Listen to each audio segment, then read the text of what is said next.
Hello and welcome to another Sprues and Brews unboxing. Today we're looking at the Mechanicum Battle Group for Legions Imperialis. So first of all I want to say a massive thanks to Games Workshop for sending us an early review copy to have a look at. In this video we're going to be taking a look at the kit itself, seeing how they go together, and then in the second half of the video we'll have these built and painted hopefully, and we'll also chat around the new rules for them in the new Rise of the Dark Mechanicum supplement for Legions Imperialis as well. So very exciting time. I'm a big fan of the Mechanicum. I've got a Mechanicum army for Horus Heresy, and in particular the Dark Mechanicum is something that I've always wanted to see on the battlefield, and not in this box but in some other releases that are coming out alongside it. We do have the very first Dark Mechanicum kits as well that we see in Legions Imperialis, so that is super exciting. And yeah, this is a bit of a surprise. We had the little kind of roadmap for the next 12 months recently, and in that it was kind of alluded to that there won't be any new factions for the foreseeable future, and then essentially we've got two brand new factions added in the new supplement, the Mechanicum and the Dark Mechanicum. Now the Dark Mechanicum basically can use the entire list of the Mechanicum, but then it does have some unique Dark Mechanicum units as well, which you can take just purely those Dark Mechanicum units as well if you want to. It's really nice. It gives you a mixture of the kind of classic Mechanicum stuff and then the weird spiky demon stuff. This box in particular is the Mechanicum Battle Group, so with this you could put together a Dark or standard Mechanicum force. This is the first place to get these new kits, and you get an awful lot of stuff in here. Kind of think along the lines of the content we got in the Astartes and the Solar Auxilia battle group boxes. It really gives you kind of like the springboard to start an army. You can probably put together a couple of different formations out of this, and yeah, there's a lot of models. So let's crack this open and have a look at what you get inside, because I am super excited. I mean, teeny tiny Thanatar Siege Automata are yeah, something that appeals to me, having painted the big versions of most of these as well. So in here we do get essentially 4 kits. So a whole stack full of bases of various sizes here. They're just the standard Legions Imperialis bases we've seen before. We'll take the instructions out for 1 minute because we'll have a look at that in a bit closer detail in a little while. But we do get 4 kits. So if I separate these out into their kind of constituent parts, this is going to be something that's going to appeal to a lot of players. So first things first, we have got the new transport sprue. So yeah, very nice. It's basically a teeny tiny version of the one that we saw in Horus Heresy. Very nice kit. So this builds 4 Trios in the box, so you get 2 sprues, each building 2 tanks.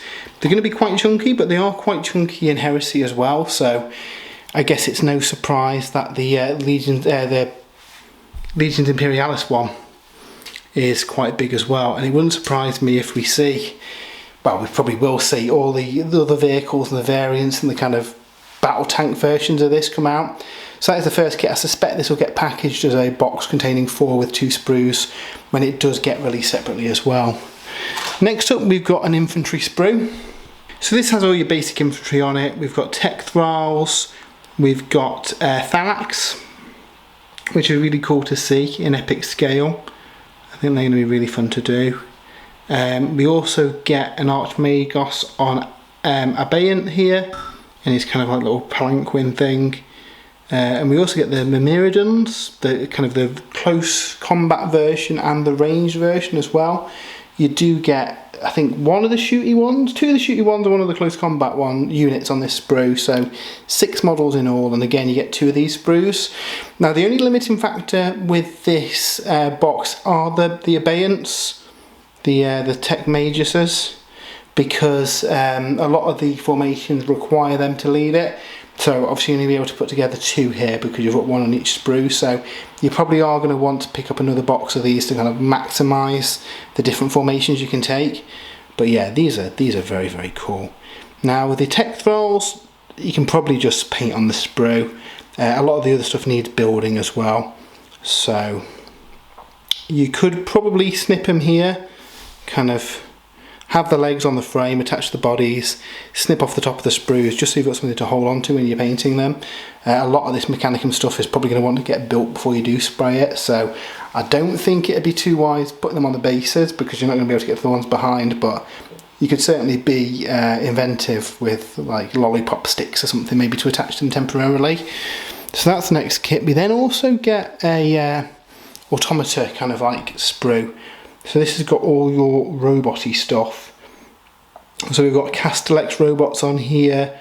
We've got Voltarax, I think are the name of the little close combat ones. We've got the big floaty, or is that the Voltarax? The big floaty kind of proto blight drone thing.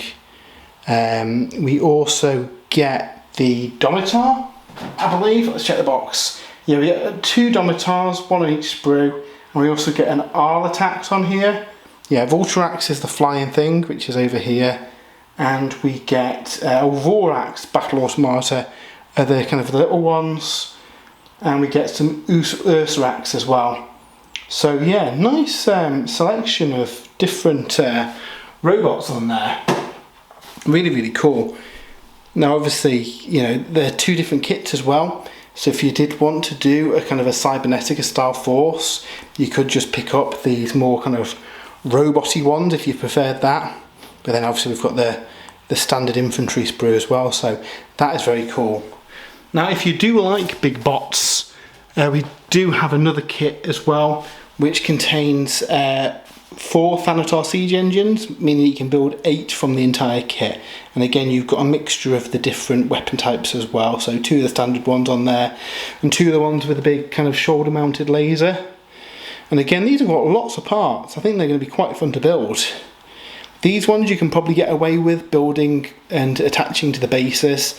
Likewise, any of the robots that are just kind of one model to a base, you can do that. For the smaller stuff, again, you're probably going to want to attach them to a lollipop stick just to make it a little bit easier to kind of like build and paint them and get to the detail, and then you can paint the bases separately and stick them to it at the end. So yeah, really, really excited to build all these. Before we jump ahead and have a look at the finished kits, we'll just have a quick look at the instructions as well to see how they go together.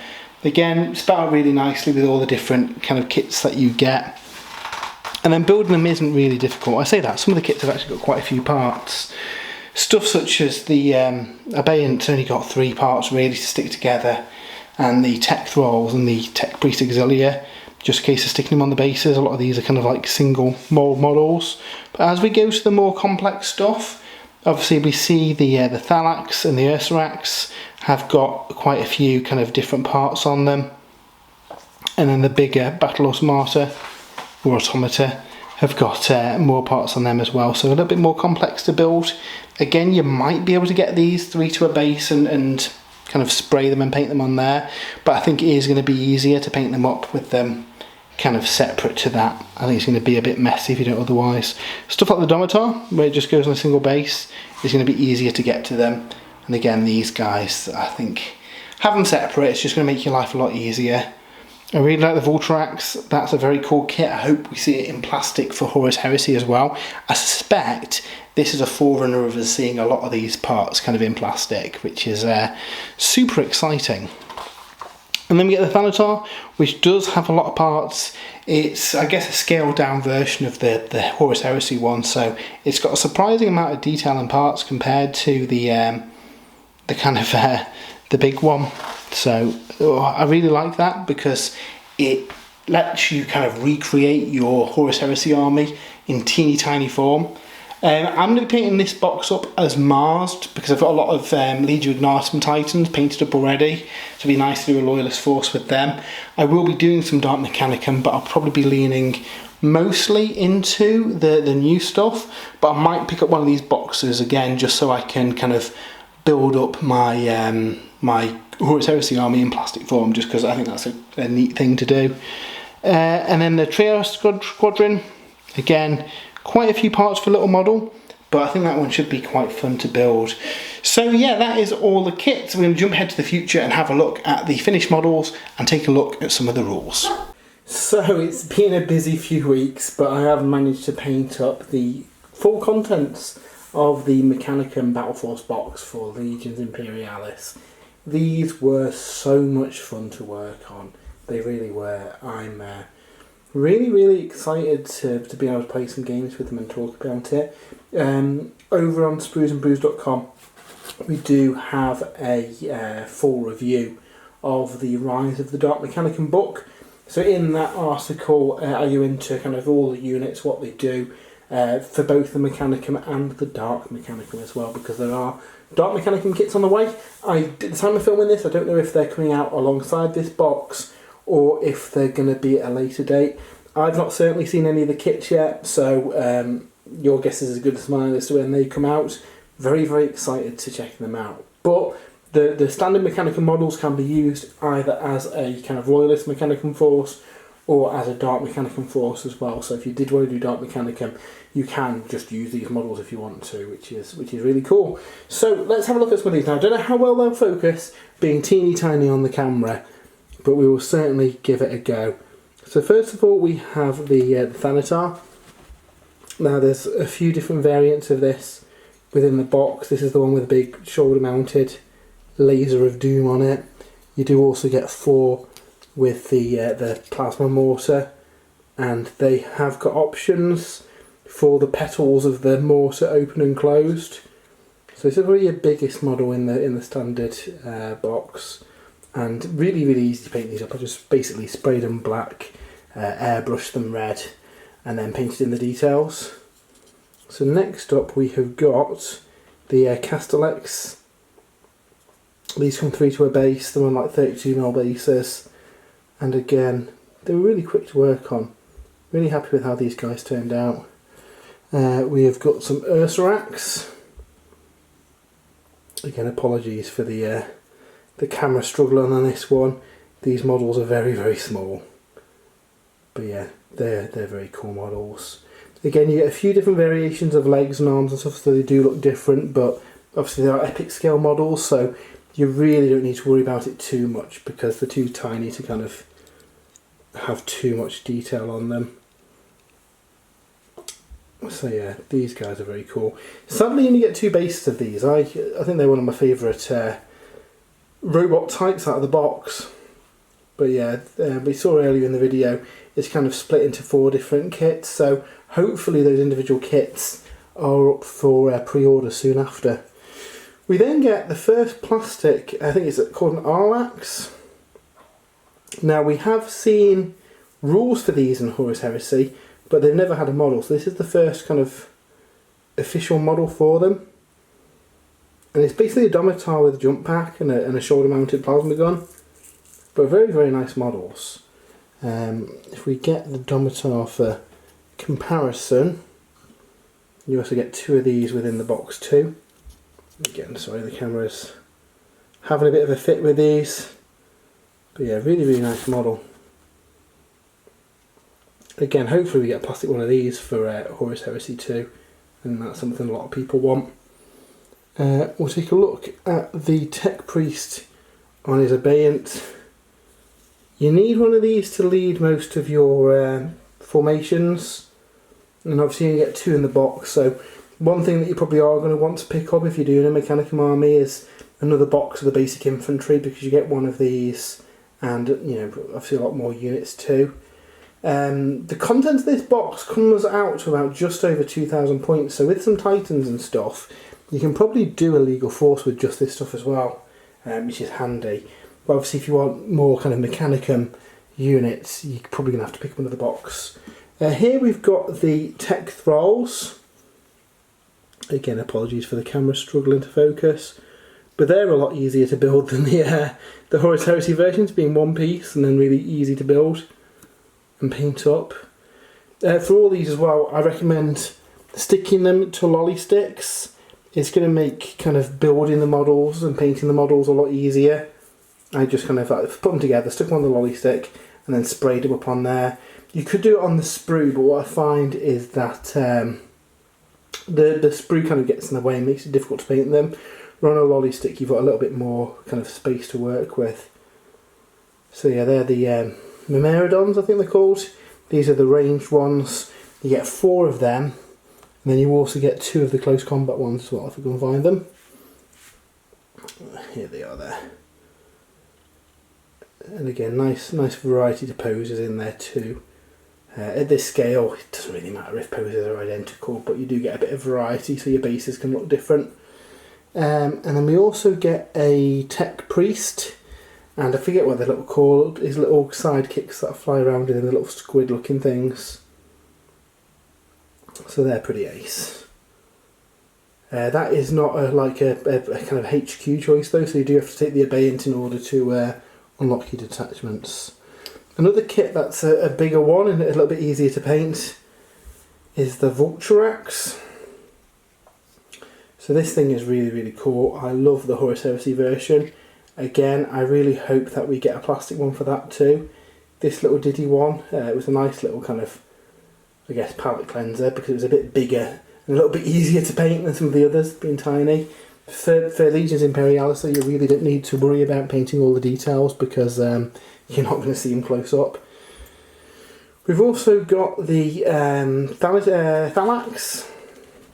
Again, these come based in units of 3s, and they do actually have the right weapon loadouts too, so 1 in 3 is a special weapon. It doesn't actually call that out on the instructions though, so just watch that when you're building them. For, I guess, stylistically, you'd want 1 in 3 to have that special weapon, but you know, there's nothing wrong if you do it accidentally base all the melter guns on the same base, for example. They've all got the same profile. And then finally we've got the Trios Transport. Really nicely kind of scaled down version of the Horus Heresy one. And again, it was really fun to paint. Now on the box there are some pictures of transfers. I didn't have a transfer sheet within my box, so I do wonder if there's going to be one available separately, or when the kits come out individually they'll have transfers, because I noticed their stock images have got some kind of iconography on the side there, but they look fine without it. And again, at the scale of Imperialis, it's a little bit hard to kind of read that detail anyway when it's so small. But yeah, really nice box. So I'm going to be working on these, adding some Titans. I think adding in a couple of Titans and then an allied Titan kind of like detachment, I can easily make this 3,000 points. There are going to be some other kits coming out to add to them, like some of the tanks and the like. But yeah, definitely a good start of a Mechanicum army. I'm also going to be starting a Dark Mechanicum army, and I'm going to have that. Some of these units so I can represent my Horus Heresy army in epic scale, but it's going to mostly be made of those big spider bot things. If you've seen the Warhammer community preview from a few weeks ago, you'll have seen them. So yeah, big kind of War of the World style tripods and the like. They look really cool, so yeah, really excited to check those out. But yeah, that was our unboxing of the Mechanicum Battle Force for Legions Imperialis. Like I said earlier, we do have a full written review of the Rise of the Dark Mechanicum book up on the website, spruesandbrews.com, today as well. So if you want to know more about the book and know what all these units do, know what the Dark Mechanicum does and see if it's worth picking up, make sure you check that out. We do have an affiliate link to Element Games in the description as well, so if you would like to support the site, if you order any of your Legions Imperialis kits through them, we do get a kickback which goes towards helping run the site, which is awesome.